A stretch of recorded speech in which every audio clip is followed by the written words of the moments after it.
आज जब इंडिया की इकोनॉमी का डंका पूरी दुनिया में बज रहा है, जब रेटिंग एजेंसियां देश पर मजबूत भरोसा जता रही हैं, तब बहुत याद आते हैं राकेश झुनझुनवाला, स्टॉक मार्केट का वो जीनियस जिसने हर मौके पर इंडिया की ग्रोथ स्टोरी पर गहरा यकीन दिखाया। यूं ही उन्हें बिग बुल नहीं कहा जाता था। 14 अगस्त 2022 वो दिन जब इंडिया के वॉरेन बफेट कहे जाने वाले राकेश झुनझुनवाला इस दुनिया को अलविदा कह गए, लेकिन पीछे छोड़ गए शेयर बाजार की एक ऐसी कहानी जो भारत ही नहीं पूरी दुनिया सुनती और सुनाती रहेगी। शेयर बाजार से जुड़े हर इंसान के पास एक राकेश झुनझुनवाला स्टोरी तो होती ही है। कोई उनके शेयर चुनने के तरीके का कायल था, कोई भारत की ग्रोथ स्टोरी पर उनके भरोसे का दीवाना, और कोई तो बस उनकी बेबाक राय का मुरीद। राकेश झुनझुनवाला की सबसे बड़ी ताकत थी उनका दृढ़ विश्वास और साहस। अगर उन्हें कोई शेयर पसंद आ जाता था तो वो उसकी कीमत नहीं, उस शेयर में छुपी हुई वैल्यू को देखते थे।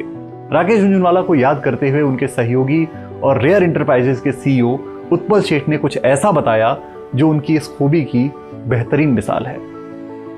I'll give you a real example, and nobody could do this better than Rakesh ji.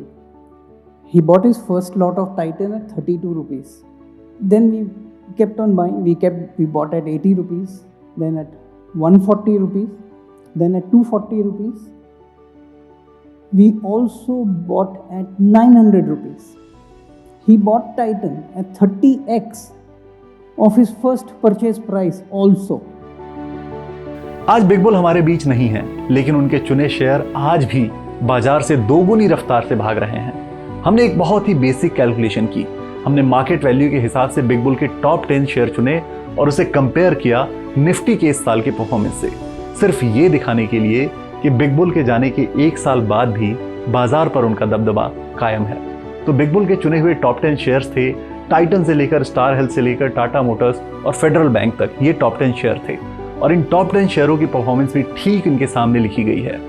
बस आपको ये ध्यान रखना है कि ये परफॉर्मेंस YTD है, यानी इस वित्त वर्ष की शुरुआत यानी 31 मार्च 2023 की क्लोजिंग से लेकर 11 अगस्त की क्लोजिंग तक की परफॉर्मेंस है।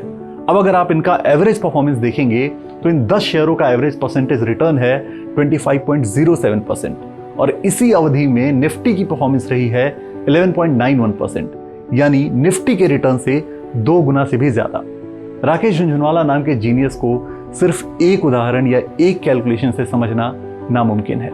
बिग बुल और उनकी स्टॉक खरीदने की महारत के हजारों किस्से दलाल स्ट्रीट पर बिखरे हुए हैं। चलते चलते उनकी एक बात नए निवेशकों के लिए गांठ बांध कर रखने लायक है। वो कहते थे, शेयर खरीदने बेचने के लिए बहुत ज्ञान नहीं बल्कि बुद्धिमानी चाहिए।